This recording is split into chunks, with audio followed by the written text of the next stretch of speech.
Voltando, vamos ver se a gente consegue manter a live. Nossa internet, acho que por causa da chuva, não tá indo muito adequado, não.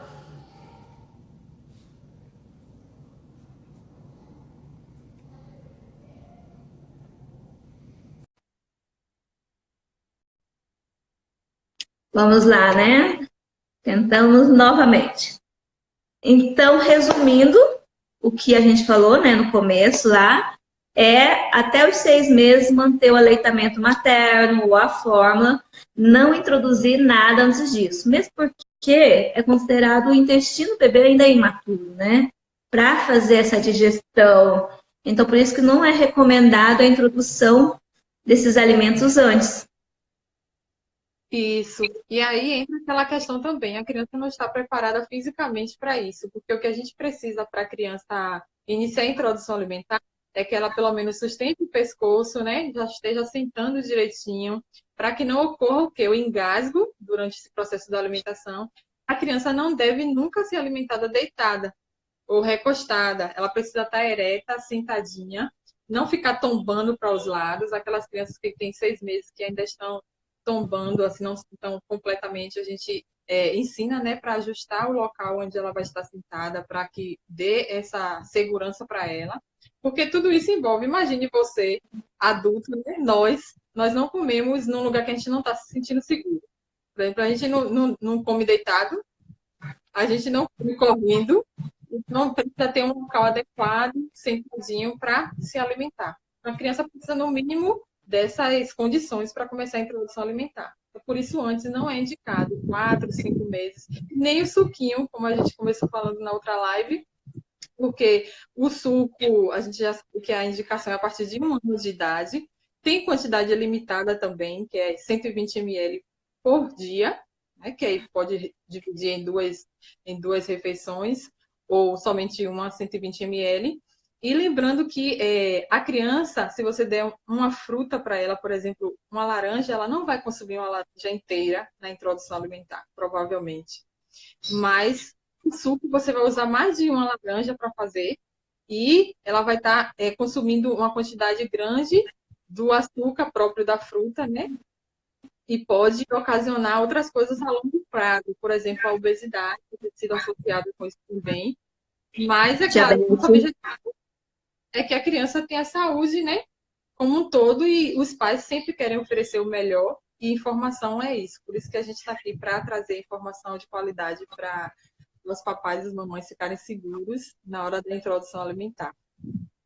E existem os métodos, né? Existem as papinhas bem amassadinha, né? E tem o método BLW, né? Eu recomendo, né? A coisa. Sim, Geralmente é a gente começar com as papinhas amassadinhas, lá para 6 meses até o 8º mês, né? E migrando aos poucos para o BLW, porque geralmente o BLW pode vir um pouco mais de engasgo, né? Que é o medo das mães. Aí, o que a gente fala na parte nutricionista? O que vocês fazem? sim, existe, né, o método tradicional que a gente fala, que é aquele que sempre existiu. Na verdade, antes existiu até um outro, que era liquidificar os alimentos, peneirar, que nada disso é mais indicado hoje. Hoje só é indicado amassar com o garfo, né? Cozinha bastante esse alimento, por causa das verduras, de carnes, e aí amassa com o garfo, então desfia, no caso das carnes, e as frutas raspadinha, né? Ou também amassada para aquelas que dá para amassar. A questão do BLW, ele aqui no Brasil é uma coisa nova, mas fora do Brasil já é bem estabelecido. E é, é a alimentação onde a criança sozinha conduz tudo. Então, os pais eles vão oferecer aquele alimento na consistência adequada, no corte adequado e só vai acompanhar o processo. Então, você não pode interferir colocando na boca da criança, dizendo tanto que ela tem que comer, então ela come sozinha. E no tradicional, nós é que vamos oferecendo para ela, mas isso não exclui a possibilidade de deixar alguns alimentos para a criança manipular também, que é o processo onde ela vai estar conhecendo o alimento. A gente não conhece o alimento só comendo, mas tocando, manipulando esse alimento, sentindo as sensações, né? Cada alimento ele traz uma, uma sensação diferente, não só na boca, algum é azedo, outro é doce, outro é mais amargo, mas na mão também, quando a gente toca, essa parte sensorial do alimento traz também sensações para a criança. Então, por exemplo, o abacaxi, quando ela toca lá na casca do abacaxi, ele já é mais espinhoso. A manga ela já é mais lisa. A laranja já tem aquela casca mais diferente, quando aperta sai aquele ácidozinho. Então, é importante que a criança tenha contato sim com o alimento. E hoje tem se usado muito a questão da introdução alimentar participativa, que a gente inclui esses dois métodos. Você oferece para a criança né? E também você oferece essa possibilidade de ela comer. Então, tem alguns pais que fazem no lanche, deixa a criança comer sozinha uma fruta. E aí, no almoço, já oferece para ela na colher. Mas o importante é que a criança participe de tudo. A questão do engasgo que você falou, toda criança tem essa possibilidade de fazer um gag, né? Que é diferente de engasgo. O gag é porque a criança tem a parte, todos nós, na verdade, adultos, e criança é mais sensível a isso. Na parte da língua, em um determinado ponto, ela já se protege para não acontecer o engasgo. Então, quando a criança coloca a fruta, está colocando a fruta ou qualquer outro alimento na boca da criança, se você sente que ela está dando aquele, colocando para fora o alimento, ela está se protegendo. Então, é proteção, não é o engasgo. Engasgo, de fato, já é outra coisa. E eles têm isso mais sensível e mais próximo, mais anteriorizado, que a gente fala, né? Na parte mais da frente da língua. Então, para eles engasgar, dá muito trabalho. E o gag é super importante e a gente precisa acompanhar, a gente não precisa intervir, porque a criança mesmo, ela se livra disso. Mas, é claro, se vier a acontecer o engasgo, os pais precisam estar preparados, né? Tem as manobras aí que os pediatras já ensinam, os enfermeiros, nós também Na verdade, até no meu canal do YouTube tem o passo a passo dessa manobra, quando ocorre o engasgo. Quem quiser dar uma olhadinha lá, e passo certinho do que fazer.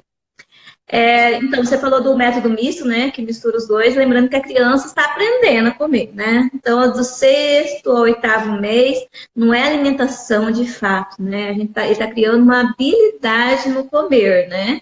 Então, ele tem que provar o alimento, ver o alimento, né? Às vezes coloca no ouvidinho, passa no cabelo, faz aquela baguncinha básica, mas estejam preparados que isso faz parte do desenvolvimento dele. Eu vejo mães que tentem manter a criança mais limpa possível, né? E isso prejudica um pouco o desenvolvimento dela, né? Não cria aquela habilidade do pegar as coisas. Isso, porque, na verdade, a primeira coisa que eu converso com meus pacientes quando chega lá no consultório, ou eu vou na casa deles, né? Tem essa modalidade de atendimento, é falar sobre as expectativas dos pais. Porque a primeira coisa que eles querem é achar, criam essa expectativa, já vai chegar o 6º mês, a criança vai comer, ela vai comer isso, vai comer aquilo outro. Mas a gente precisa reduzir essas expectativas, porque esse momento da refeição é tudo novo para a criança. Ele não conhece nada, ele nem sabe que aquele alimento ali vai deixar ele nutrido, que vai deixar ele forte, que ele vai crescer a partir disso. Ele não sabe de nada, então é uma coisa nova que você está apresentando para ele e precisa ter essa paciência, né? Porque o leite materno ou a fórmula infantil, para quem usa, é o principal alimento até um ano. Isso não é conversa que todo nutricionista fala ou que todo pediatra fala. É real, porque a partir dos 5 meses a gente está preparando essa criança para, quem sabe, a partir de 1 ano já está se alimentando como uma família. Mas antes disso, ela vai tocar o alimento, ela vai cheirar.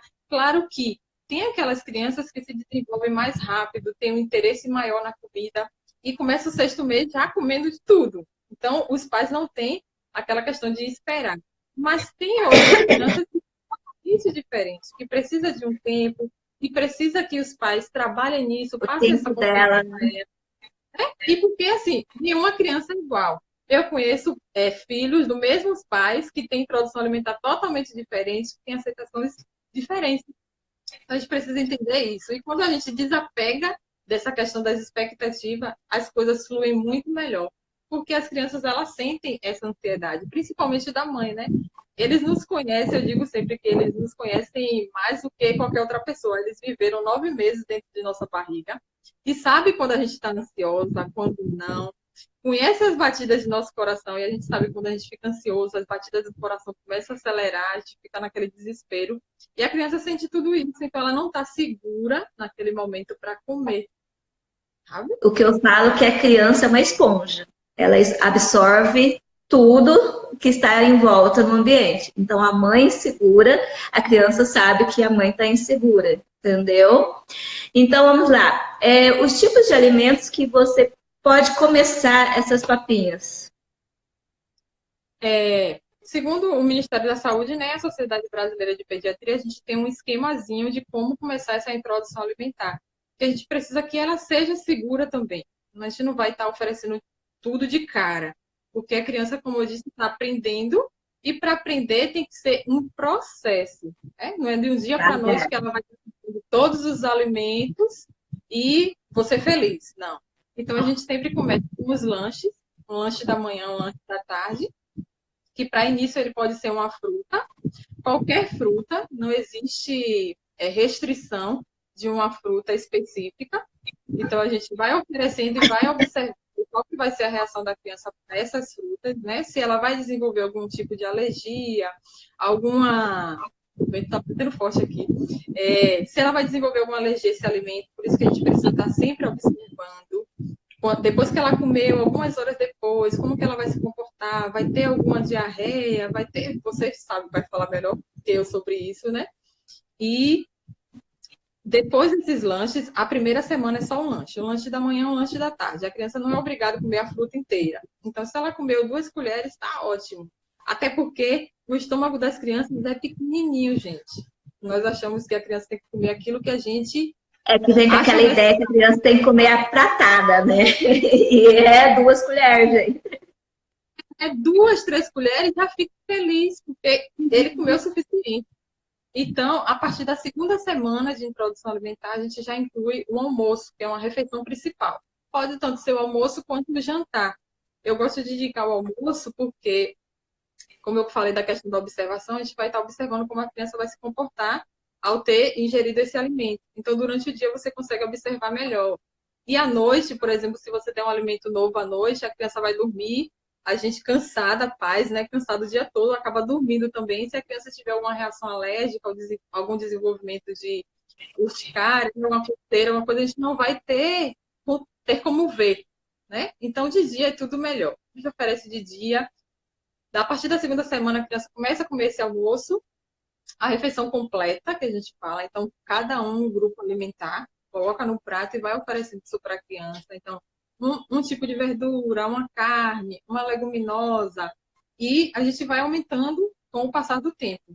E aí, esse um de cada não é o prato cheio. Você pode colocar realmente um pedacinho de cenoura, um pedacinho de abóbora, uma colherzinha de chá, de café, de feijão, ou de lentilha, uma fatia de peito de frango, por exemplo. Então, é tudo pouquinho mesmo, gente. É pouquinho mesmo. E, a partir daí, a criança vai se acostumando. Esse primeiro mês, ela vai concluir com os 2 lanches e o almoço. E somente a partir do 7º mês, quando a criança fez 7 meses, a gente inicia mais uma refeição completa, que aí seria a janta. Certo? Claro que a gente vai observar como que está essa criança, a aceitação do almoço. Algumas crianças a gente inicia antes, outras até mais que 7 meses, porque ela ainda não está preparada para isso. Por isso que é tão importante o acompanhamento do pediatra, do nutricionista, para ver como é que está sendo a aceitação dele. Porque também não adianta a gente ficar colocando tudo goela abaixo, sem seguir o processo gradual das coisas, né? E aí, depois, Então, lá por volta do ano, a gente inclui o café da manhã, né? A criança vai se acostumando aos poucos. E aí, com 1 ano, a gente espera que a criança esteja fazendo todas as refeições como a família. Mas não quer dizer também que todas as crianças com 1 ano vai estar comendo todas as refeições, tranquilamente. e lembrando que também não pode diferir muito do que você faz em casa, né? Que é uma comida saudável. Eu falo que o bebê educa os pais a comer mais saudável neste momento, né? Não pode ser muito diferente, porque depois ele vai comer a comida da família. Então, às vezes, você faz aquela comida para ele desse jeito e a família coma de outro jeito. E depois, como que você vai fazer o processo para ele comer a comida da família? Fica mais difícil. Fica mais difícil. E lembrando que não pode bater no liquidificador, né? Que quebra as fibras, né? Não pode peneirar. ok? E que não pode misturar tudo, tem que ser meio separadinho para ele sentir o sabor dos alimentos. Que às vezes tem aquela mania do sopão, né? Coloca tudo lá dentro, a criança nem sabe o que está comendo ali e vai introduzir na boca da criança. Tem, é melhor que fosse separadinho. Exato, porque se nosso objetivo com a introdução alimentar é que ele conheça os alimentos, como que ele vai conhecer os alimentos se você mistura tudo? Por exemplo, você mistura várias coisas verdes, um brócolis, um chuchu e um outro alimento verde. Bate tudo junto, tudo ali é verde. Ele não vai saber diferenciar o que é o quê. Então, por isso que a gente precisa oferecer separado, para ele conhecer e até começar a ter as suas preferências alimentares por certos alimentos. Nem todo mundo vai gostar de tudo, mas todo mundo tem preferência por certos alimentos. Então, eu amo abóbora, porque ela é docinha, porque isso, porque aquilo. A criança começa a identificar o porquê ela gosta daquele alimento, certo? E a questão do bater no liquidificador, além de perder as fibras, também a criança vai estar recebendo um alimento líquido, né? Ela não vai ter oportunidade de aprender a mastigar esse alimento, que é importante a mastigação para o processo da digestão dos alimentos e absorção dos nutrientes. Se ele não mastiga, ele não vai aprender. Conheço crianças que já têm 2, 3 anos de idade, continuam consumindo esses alimentos batidos e não sabem mastigar. Então, se a gente puder prevenir lá na introdução alimentar, as coisas caminham de uma melhor forma e os pais evitam muitos problemas lá na frente, certo? E aí também entra aquela questão que alguns pais compram, né? Porque a indústria está aí para poder acabar mesmo com a introdução alimentar, eu digo isso, mas a gente está aqui do lado de cá, dando força e ajudando as mães a não investir em coisas que não vão trazer benefício para os filhos, aquelas chupetas alimentadoras, seja tipo redinha, seja tipo silicone, nós não indicamos que coloque o alimento ali dentro para a criança chupar, porque a criança não vai ter contato com o alimento. E ali ela só vai estar consumindo o suco, o caldinho da fruta, e não vai estar consumindo as fibras, que é o que vai ajudar no processo do funcionamento do intestino. E se o objetivo é que ela conheça o alimento, ela não vai estar conhecendo o alimento, ela vai estar tomando um suco, certo? Então, gente, não precisa. Para introdução alimentar, quanto mais simples, melhor. Eu digo quanto mais simples, melhor. Não precisa ser prato colorido, hiper mega colorido, cheio de desenho, de brinquedos, porque vai distrair a criança. Não precisa de talheres tortinhos, como era antigamente, que não precisa ser torto. Pode ser o talher da forma que a gente consome os alimentos mesmo. Não precisa do melhor copo da vida. Só vou comprar um copo 360 para o meu filho, que é caríssimo. Não, vai pelo simples. Um copo que você tem em casa, separa esse copo para a criança, só para ela consumir, ou compra um copinho mais baratinho mesmo, porque criança não tem isso. Criança não sabe o valor das coisas. Nós aqui colocamos esse valor nas coisas e acostumamos até muitas vezes de uma maneira não tão legal, né? Às vezes aquele acessório que você comprou nem é tão útil para o momento que a criança está e você investiu tanto nisso e não está dando resultado para você. Então vai no mínimo e depois você vai aperfeiçoando isso, tá bom? Eu acabei de ler aqui a Gica Souza colocou ali que não precisa de dente para mastigar. E isso é verdade. A própria gengiva da criança, ela consegue, como fala, dissolver esses alimentos sem precisar dos dentes. Então é muito importante isso que ela disse. Isso é muito verdadeiro mesmo. E os dentes já estão ali próximo, já está na gengiva ali já. Então ele tem uma força incrível. Quem amamenta aí já vê as crianças mordendo o peito, sabe que é uma força. Sente, né? Quem amamenta sente. Então tá. Vou nas perguntinhas aqui que me fizeram através do Story e aí vamos ver. Qual que é o melhor feijão para dar para criança nesse período?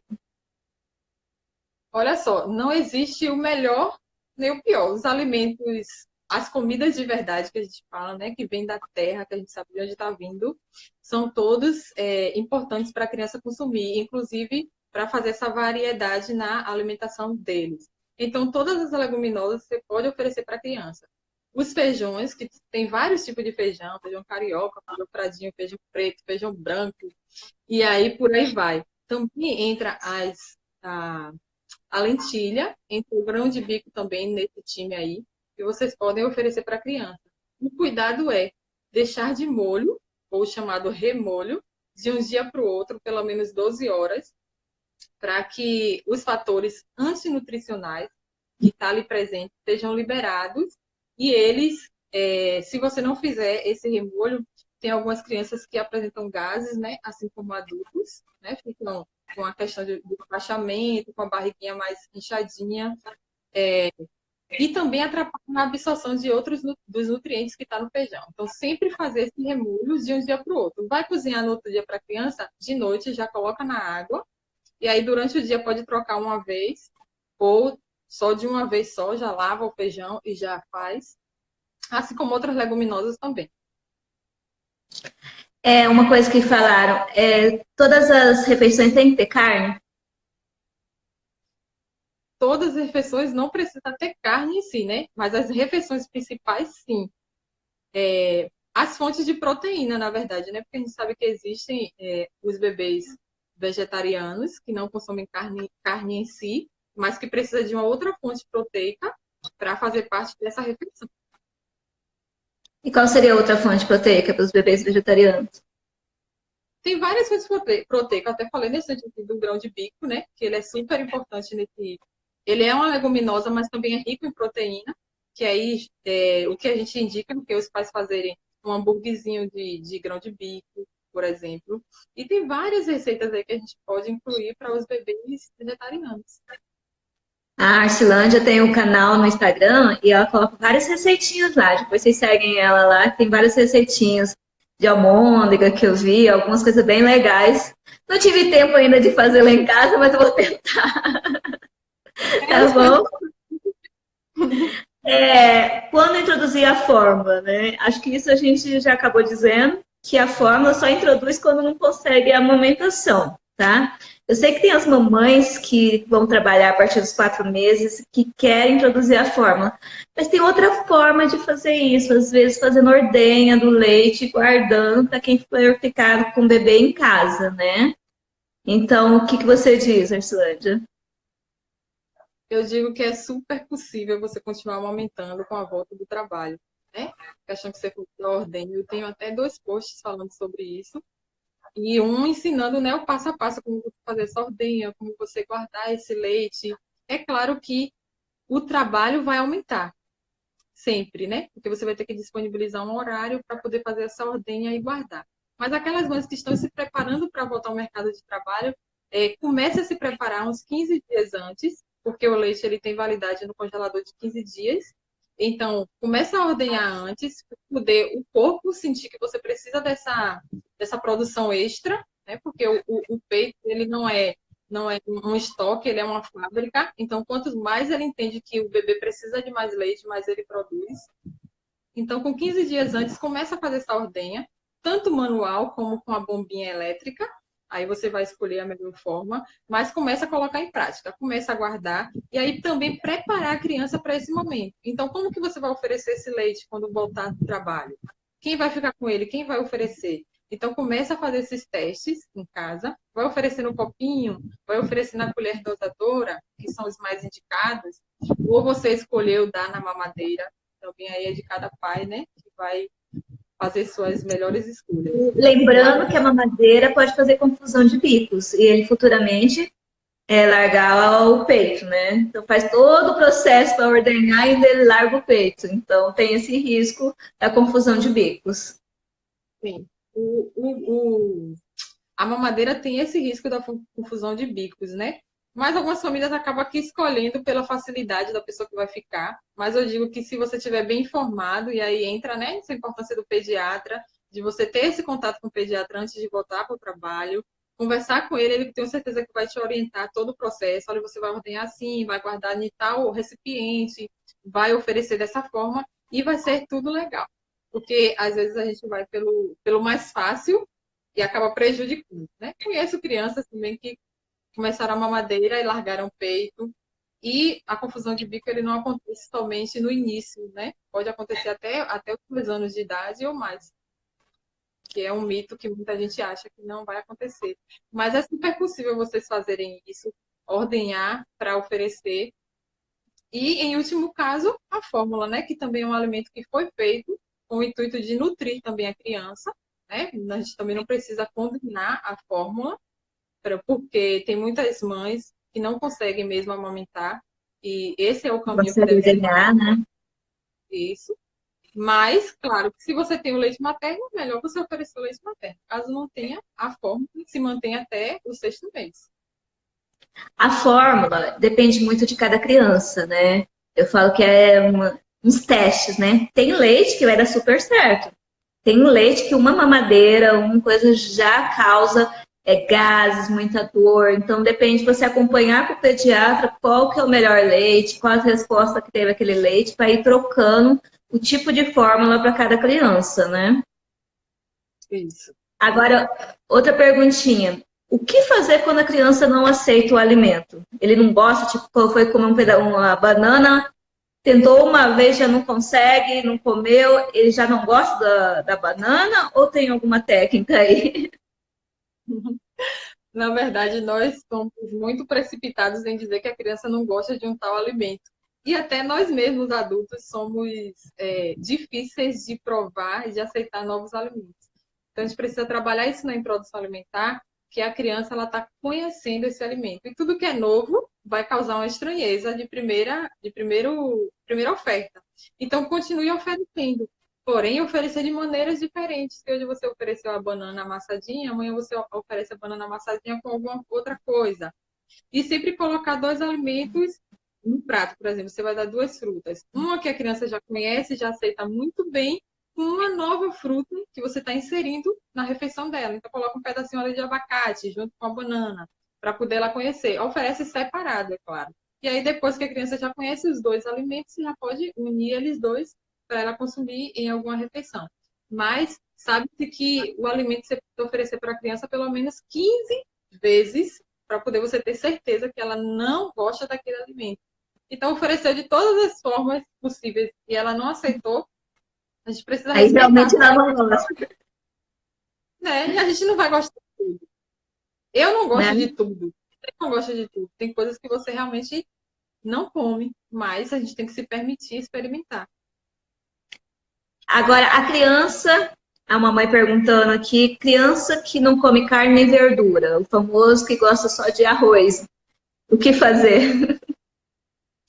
Aí a gente precisa entender como que foi essa introdução alimentar e como que os pais estão trabalhando essa questão da seletividade alimentar da criança, né?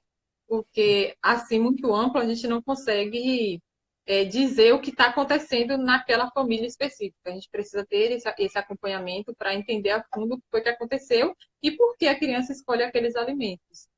Mas a palavra-chave é não desistir. Você sempre tem que colocar no prato da criança, mesmo que ela não vá comer, para que ela tenha a curiosidade de saber o que é aquele alimento ali.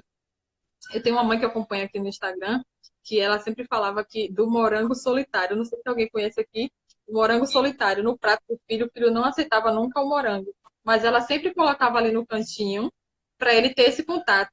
E ontem foi o dia que ele comeu o morango. O morango deixou de ser solitário. Então sempre estava ali no prato, então tem aquela curiosidade de comer. E ontem ele comeu. Então a gente precisa persistir naquilo que a gente está oferecendo para a criança. A depender da idade, nós nutricionistas trabalhamos o quê? Com a educação alimentar e nutricional.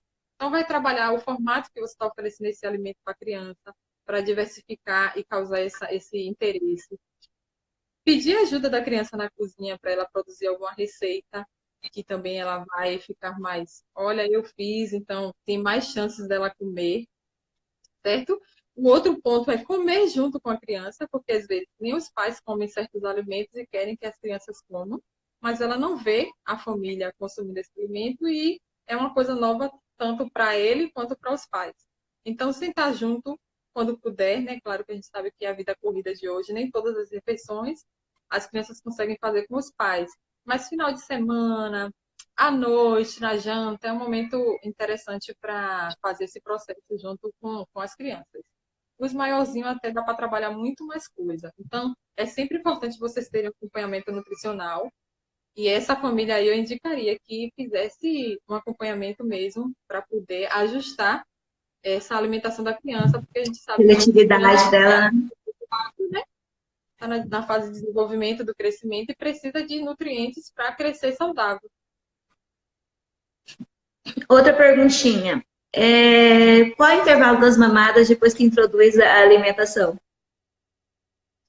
Olha só, eu costumo dizer que o leite materno ele continua sem ter horário específico, a questão da livre demanda, né?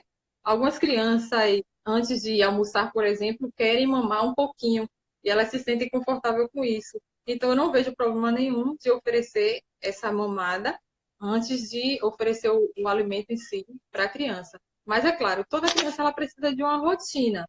E aí você vai criar a rotina que você quer para o seu filho, intercalando entre as mamadas, entre a soneca e entre a alimentação de fato, para que ele entenda como que vai seguir essa alimentação dele. Então, se ele dormiu tal horário, ele acordou, ele já sabe que é a hora da refeição, fica muito mais fácil de ele aceitar do que um dia ele dorme, ele almoça antes de dormir, no outro dia ele almoça depois que acorda, no outro dia ele, sabe, bagunça a cabeça deles, eles não têm uma sequência lógica das coisas. A alimentação sempre no mesmo horário, né? Fazer essa rotina. Eu digo que precisa de rotina, mas a rotina não precisa de horários rígidos. Né? Deu 12 horas, a criança tem que comer 12 horas, porque isso, aquilo, outro. Não. Pode ser que ela vai comer 12h30, 1 hora, ou 11h30 mais cedo, mas que tenha uma rotina bem estabelecida para isso. Sobre a questão que você falou do leite materno, ele não atrapalha também em nada a absorção dos nutrientes, mas a gente precisa lembrar que a fórmula infantil, que é com base produzida com leite da vaca, ela sim atrapalha a absorção de alguns nutrientes. E a gente indica que tenha um intervalo mínimo entre a refeição, pelo menos de 30 minutos a 1 hora, né? Principalmente nas principais refeições, que é almoço e janta, que vai ter o aporte maior de ferro, que essa absorção ela é atrapalhada quando se a criança toma um leite depois, né? Que vai atrapalhar essa absorção do ferro. Então, aguarda um pouquinho maior para poder oferecer depois, caso seja necessário.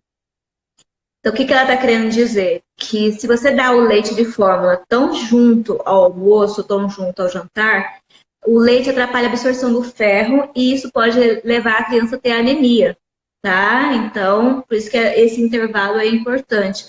Eu vejo muita criança chegando com anemia que observamos que é justamente nessa parte do leite, na hora do almoço, na hora de jantar, que está atrapalhando a absorção do ferro.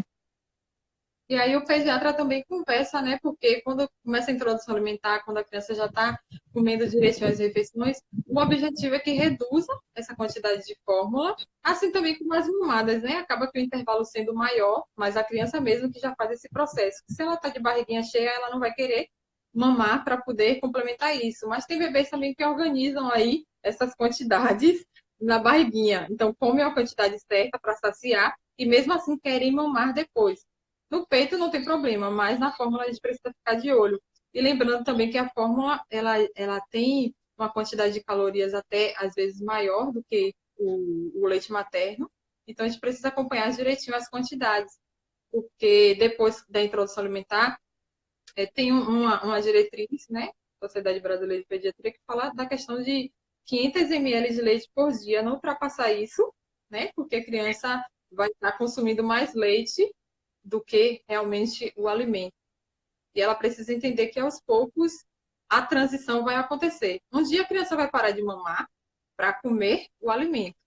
Não, talvez o leite vai fazer parte, sim, da vida dela, talvez para o resto da vida, né? Porque você vai incluir nas receitas, nas refeições, vai fazer vitamina, o leite vai estar lá, vai fazer um bolo, o leite vai estar lá, vai oferecer um leite no café da manhã, vai fazer parte, mas ele não vai ser mais o principal alimento da criança. É até 1 ano e ponto. Depois de 1 ano, é mais o alimento em si. Agora estou vendo aqui uma seguidora, falou, a Flávia Ferreira, falando que o bebê de 11 meses, ele só quer mamar, não quer comer. E é o que fazer? Você já teve acompanhamento com nutricionista? Como que está sendo essa introdução alimentar? Era o que eu perguntaria para ela. Os horários que você escolheu para alimentar a criança, será que está um horário bom? Está de acordo com ele, né? E isso com as necessidades, talvez no horário que está oferecendo não esteja com fome, certo? Então, eu sempre dou uma dica. Adequar uma rotina para ver o horário melhor, né? Porque às vezes acabou de mamar mesmo, 10 horas da manhã, 11 horas ele não vai querer comer. Né? A gente vai ter que diminuir esse leite ou tirar esse leite das 10 para conseguir que ele coma às 11 horas. Isso, porque assim, e tem criança também, tem situações também. Criança irritada, ela não vai comer. Então, se ela está irritada com alguma coisa, se está nascendo o dentinho, ou se está alguma situação que está trazendo desconforto para ela, ela não vai comer. Se a criança está com sono, ela também não come, porque a prioridade dela não é comer, é dormir. E a criança chorando também não vai adiantar aquele momento da refeição. Então, tira a criança da cadeira, faz aquilo que você está vendo que ela precisa, se é trocar uma fralda que tá molhado, está causando um incômodo para ela.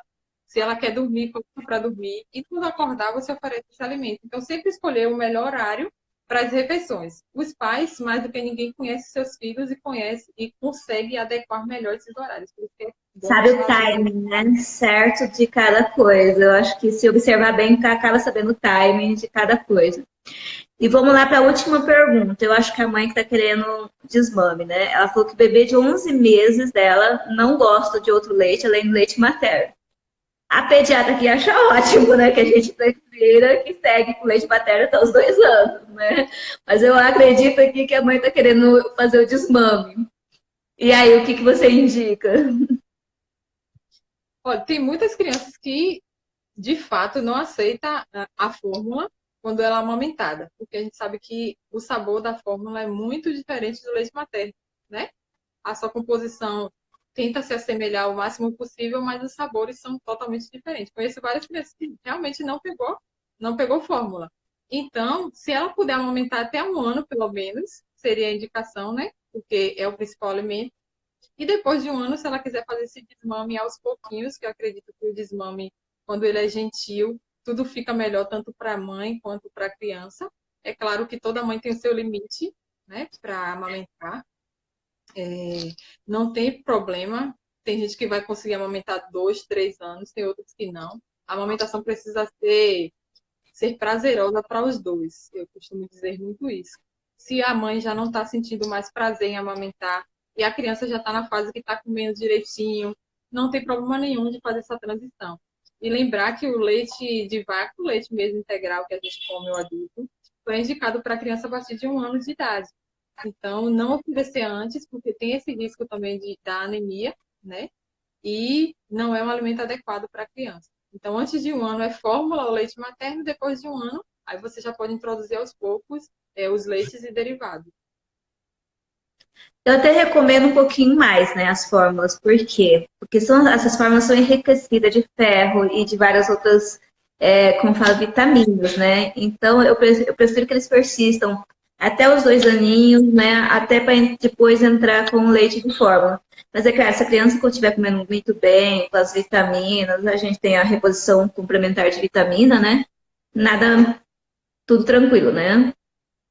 Exato, tem mais a ver com como que está a alimentação dele do que com o leite em si. Então, a gente tem que se preocupar com a alimentação, porque esse leite vai ser, independente de ser fórmula ou não, vai ser um complemento. A partir de 1 ano já vai ser um complemento, não vai ser o principal alimento da criança.